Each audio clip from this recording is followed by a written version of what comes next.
Night was the WNBA draft. The young lady out of TCU has been reunited with Angel Reese. But Hailey Van Lith, oh, you gave a bad answer. This is a person who has played the last 2 times she played Caitlin Clark. I'm not joking when I say this. Caitlin Clark put 40 on her team's head. Just when you thought the drama was cooling down, Hailey Van Lith lit the fire all over again.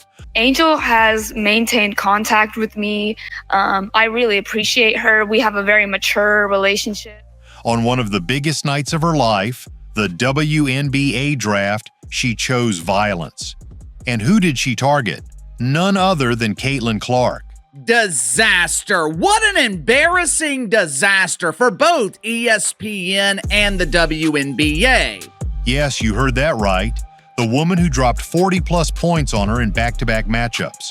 While Caitlin is fantastic, and I think she's going to have an incredible career in the WNBA, there are women that were worthy of coverage prior to her arriving, and I just will not be silenced when it comes to that. The woman who redefined women's basketball and carried an entire league into the spotlight. Who's going to be the next face of the NBA? We don't get to decide that. The marketplace decides that. The people have chosen Caitlin Clark. She was remarkable on top of the fact that she had to deal with so much hate when she got to the WNBA. Hailey Van Lith took her shot, and it backfired hard. But this isn't just about a petty draft night game. This is about a brewing rivalry, old wounds, and a storm that's about to explode when the Fever and the Sky face off on May 16th. Like, Caitlin Clark doesn't happen entirely organically. There's a push. What Angel Reese did, she created what people truly need, which is a rivalry. Angel Reese has done that and did that for Caitlin Clark. The one thing that I cannot deny is the amount of little girls that were showing up to follow her. Why her? Well, but she was a white girl from the middle of America. And if you're a true Caitlin Clark fan, type CC 100% in the comments right now. Because what Hailey just did, it wasn't just disrespectful. It was personal, and you better believe Caitlin's going to answer back. Let's get into it. The WNBA is a pretend basketball league with one superstar and 143 other players who go unrecognized at family reunions. It all went down during what should have been a lighthearted game on draft night. Start, bench, cut. A common question rookies get asked, but Hailey Van Lith didn't just answer the question, she made a statement. When given the choice between Diana Taurasi, Sabrina Ionescu, and Caitlin Clark, she chose to cut Caitlin Clark. Give flowers to the legend. We're going to start Diana Taurasi. I'm going to bench Sabrina and cut Caitlin. Now pause. Let that sink in. You're a rookie. You've just been drafted into the league, and your first public moment is choosing to cut the face of women's basketball? The same Caitlin Clark who shattered scoring records, sold out arenas, and brought in more eyeballs to the WNBA than ever before?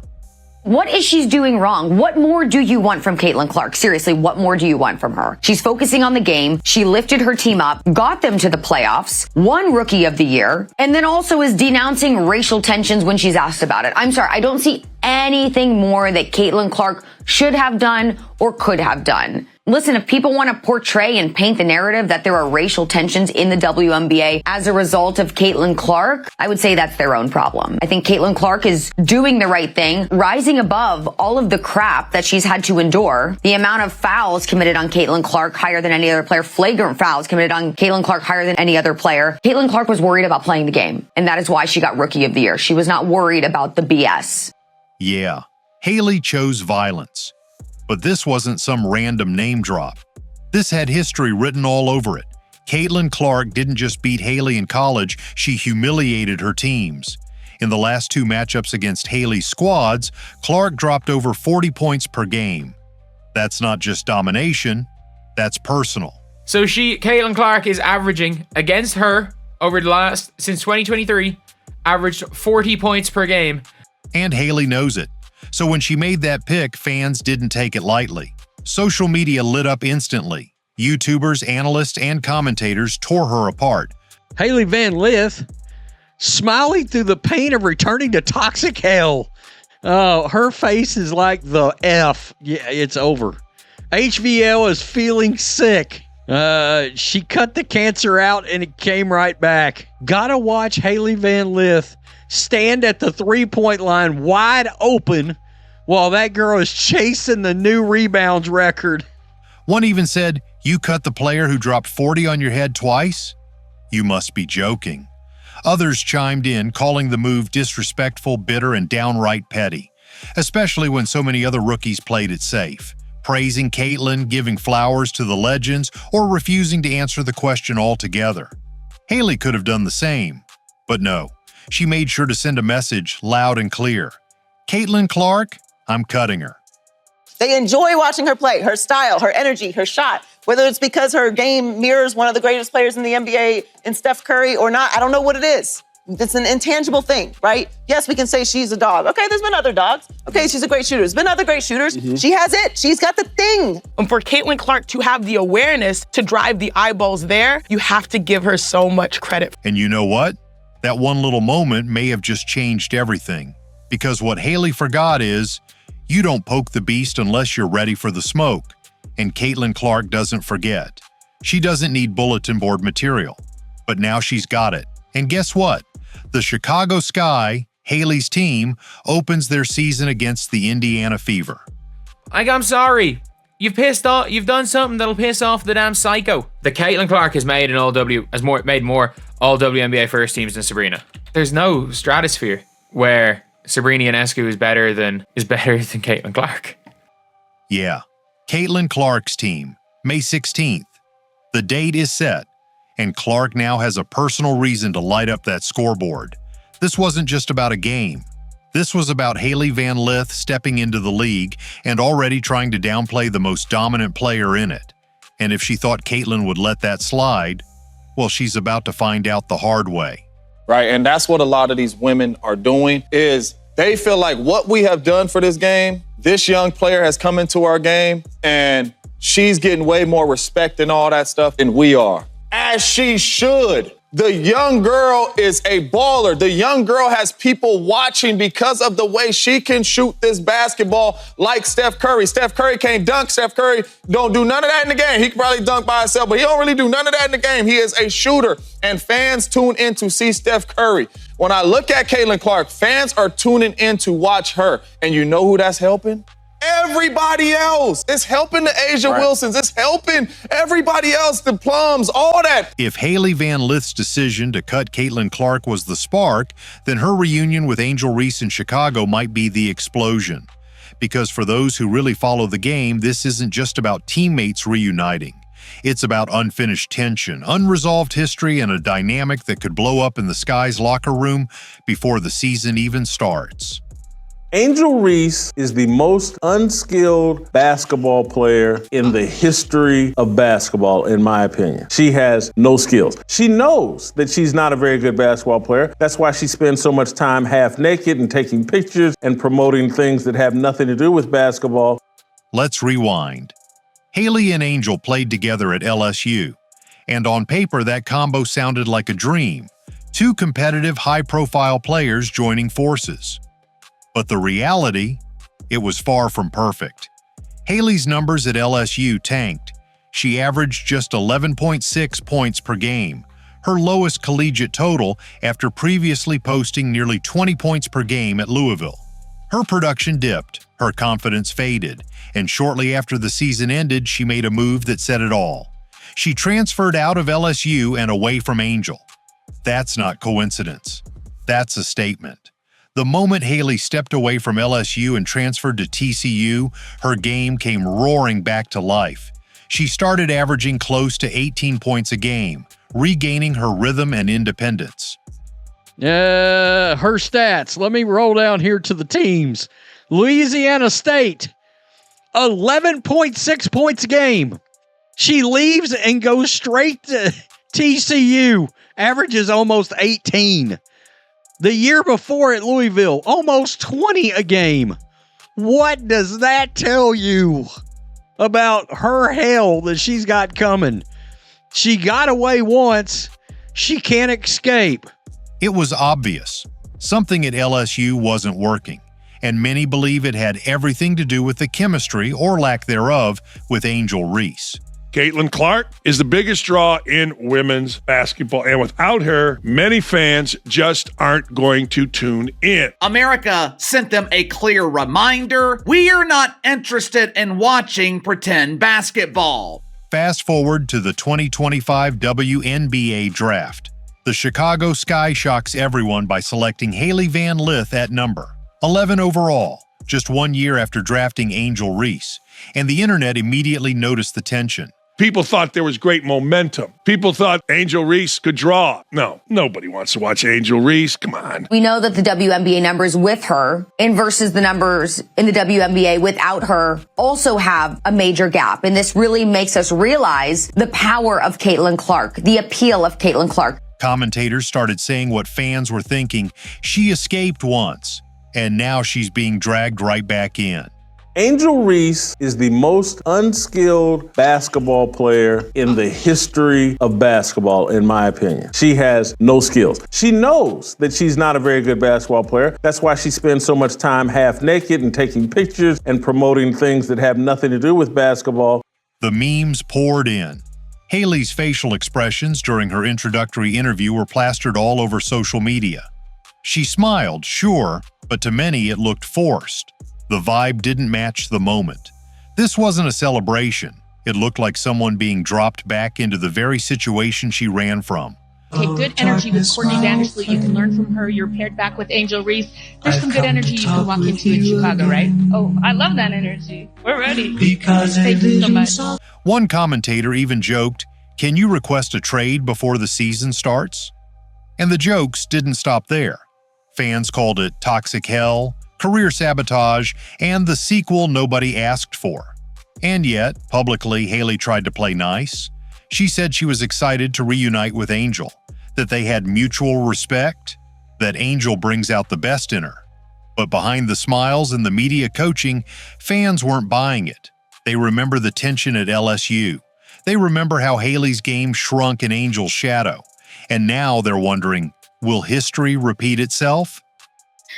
So mostly I'm just excited to get to be around her again. I think we have a lot of similarities about how we carry ourselves and our mindset on, what's important to us. And, she's a dog, man. She turns up the intensity of everybody around her. So I'm excited to be in that environment with her again, where she can pull more out of me than I think I have. But here's the deeper issue.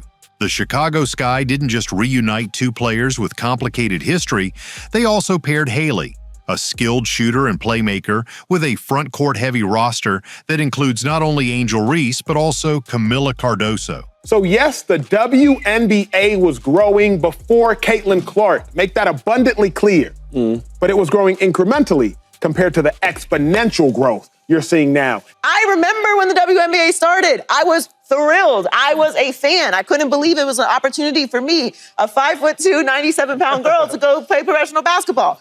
That wasn't going to happen for me, but the idea that it existed was special to me.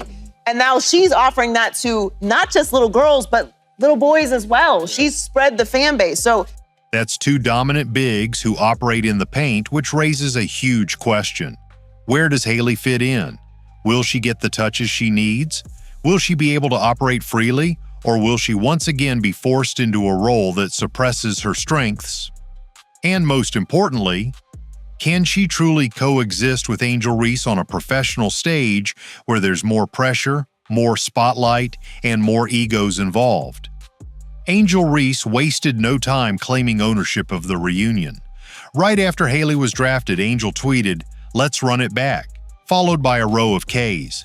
Now some fans took it as playful. Others, especially critics, saw it as another example of Angel trying to dominate the narrative, trying to reclaim power over Hailey. That tweet didn't come across like a warm welcome. It felt more like a power move, as if to say, "You're back in my world now." And here's the real kicker.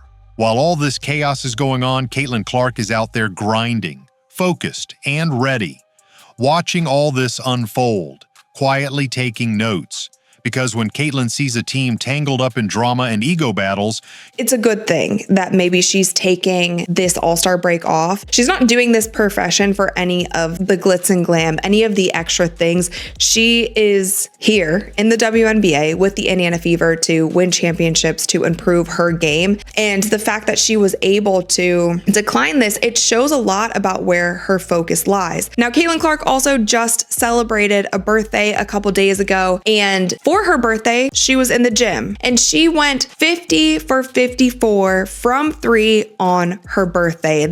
she doesn't just see dysfunction, she sees opportunity. After Hailey Van Lith targeted Caitlin Clark on draft night, the headlines exploded.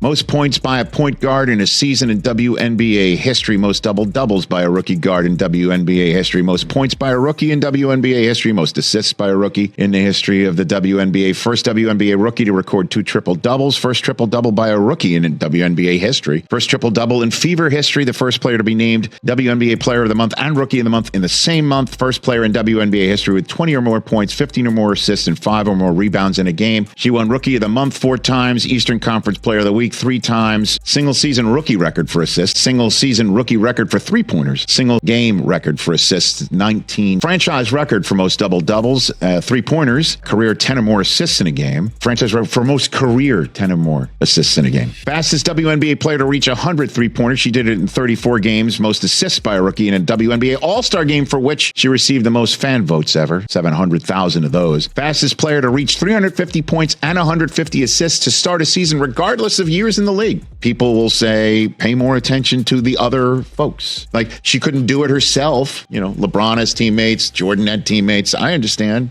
But here's the truth. This wasn't just a quick jab and a fun Q&A. It was a loaded moment that exposed deeper issues about how Hailey views herself, her competitors, and what she's stepping into in the WNBA. And make no mistake, this is serious. Angel Reese is never going to improve her basketball skills. Check this out. I see you miss layups just like they do and everything, but forget them. You know, I mean, I miss layups too. So, I mean, everybody miss layups, but they can't get mad if I get the rebound, box me out. Yeah. Don't be mad because your fade didn't box her out. That's what I say. Period. I see your miss layups like they do, but forget them. What the fuck do you mean forget them? This is why Angel Reese's game is never going to get better, y'all. Her mom telling her this and her fans are the same exact way. Zero accountability, bro. Imagine this, y'all. You playing basketball in front of the whole world. People have been constantly criticizing your game and you messing up on the court. There's all this film and everything about what you need to do better and what you're messing up on. And your mom is just sitting here telling you, well, forget them. Just forget them, bro. Like, that's terrible advice. Like we see why Angel Reese is the way that she is. Man, look at how her mom is just talking to her, telling her just forget them, bro. But then y'all are so mad that the world doesn't like her and talk so much shit about her, bro. Right. And then she's like, oh, everybody misses layups. I'm so tired of this everybody misses layups thing. Yes. A whole bunch of basketball players miss layups, but people are not missing layups like Angel Reese, bro. Fact. Statistically the worst finisher in the league. So that means you're last and at the bottom. So that means you're the worst and nobody is missing like you are. God, this is not rocket science. Angel Reese GPA holders, bro. This is not rocket science, man. This is amazing. Y'all just cannot keep it real with this girl, bro. That's why she looks like an unrivaled. That clip that just came out with her getting blocked by Breanna Stewart like 3 times or something, and then she finally made this shot, bro. That's why her game looks like it is not even improved at all, man. And then the whole, you gotta box me out to get the, bro, you should be making the shot, bro. Instead of sitting up here talking about, people aren't boxing you out and all of this bullshit. Like, if you make the shot, bro, we wouldn't be even sitting up here talking about these whole rebounds and over and that bullshit, man. But it's crazy, bro. It's crazy I came across that clip. I just saw somebody post it today and I'm like, damn, bro. No wonder this girl does not take accountability. In the hours after the start bench cut video surfaced, where Hailey cut Caitlin Clark while giving flowers to Diana Taurasi and Sabrina Ionescu, the basketball world went into full meltdown. Fans were shocked, analysts were confused, and Caitlin Clark supporters, they were furious. Because this wasn't just about a ranking, this was about disrespect. It almost felt like marketers were trying to figure out, like, yeah, we have all of these amazing players and these amazing personalities, but can we push the demographic? And then when Caitlin Clark got to the league, the Angel Reeses got to the league, and they might have been fouled hard. The same thing I saw happen with Shamika Holsclaw, though. You see my tooth knocked out? Yeah, Rookie season, Jewel Lloyd. My tooth knocked out. I still didn't get it. So how do you? It's cool. T-Clark, how do you feel about the fact that all of a sudden it was, oh, it's too physical. Oh, they're going at them because they're stars. What was your reaction to some of the new viewers and fans to the game thinking that the WNBA was too rough? It was a crazy season because we have never had so much momentum behind our league, so much support, demand, viewership, all that, accessibility. But the craziness that came with the new fandom was rooted in something other than fandom, right? And I think that's very evident to see across the board. In a lot of ways, it has not been about basketball. Like, we can talk about, you know, people getting fouled. I just showed you my tooth getting knocked out. Like, that's been a part of the game. The game has always been physical. I can tell you the amount of times I've left with bloody lips and eyes. I have bruises all over my body, even from the game last night. You can see bruises on my elbow from last night. Like, it's just a part of the game. So there was no targeting. There was no nothing. Right. That narrative that got spun into, oh, the vets hate the rookies hate the vets are going after certain players. It's all bullshit. Like, if I'm just gonna be frank, like, it's all bullshit. What it is racism, right? It gets blown up into, oh, they're going after Caitlin Clark, but no, we're just playing one of the best players that's in this league the way that any other best player, franchise player is gonna get played. Mm-hmm. Watch how Stewie gets played, watch how Asia gets played, watch how Enrique gets played, watch how Khalid gets played. Go down the list of franchise players for every team. They be getting fucked up every game. It don't matter what position you are, what color you are, what school you came out of. This is how we feed our families. Our job is to go and win, and if we don't win, what happens? We get fired, we lose our jobs, so. Caitlin Clark isn't just any rookie, she's the most talked about player in the sport, the highest scorer in NCAA history, the biggest ticket seller in WNBA arenas. She's brought sponsors, primetime TV slots, and a flood of new fans to the league. And Hailey Van Lith, who struggled in college and had to rebuild her stock after a down year, had the nerve to say she'd cut her? That takes guts, or ignorance.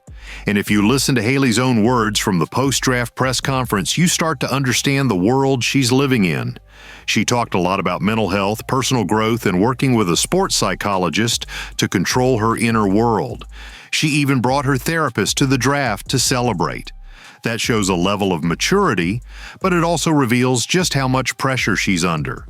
Because deep down, Hailey knows something the media hasn't said out loud. Caitlin Clark is the bar. Every rookie will be measured against her. And Hailey, she just put herself directly in Clark's crosshairs. In her own words, Hailey said she's not out for revenge, that her college journey, transferring from LSU to TCU, wasn't about running from problems, that she embraced the pain and learned from it.